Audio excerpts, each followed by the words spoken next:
زیتون کی بھی اللہ رب العزت نے قرآن میں قسم اٹھائی ہے، والزیتون، مجھے زیتون کی قسم۔ کیا شفا بخش پھل ہے یہ، اور اللہ تعالیٰ کی ایک عظیم نعمت ہے۔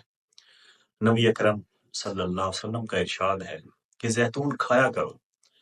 اور اس کے تیل کی مالش کیا کرو، اور آپ صلی اللہ علیہ وسلم نے فرمایا کہ جو شخص زیتون کے تیل کی مالش کرتا ہے اس کے پاس 40 روز تک شیطان نہیں آتا۔ یعنی یہ شیطان ہوتا ہے نا جس نے آپ کو سست کیا ہوتا ہے، کندھوں کے اوپر بوجھ بنا ہوتا ہے، اور آپ کوئی کام کرنے کو دل نہیں چاہتا، جیسے جسم جکڑا ہوا ہو، زیتون کے تیل کی مالش آپ کو ایکٹیو کر دیتی ہے۔ یہ قوت مدافعت کو بڑھاتا ہے، جسمانی ورم کے لیے بہت مفید ہے، دل اور دماغ کو مضبوط کرتا ہے اور فرد بخشتا ہے، کینسر کے خطرے میں کمی لاتا ہے، شوگر سے بچاتا ہے۔ میں تو کہتا ہوں کہ صبح ناشتے میں 3 دانے زیتون کا آپ کا معمول ہونا چاہیے، روزانہ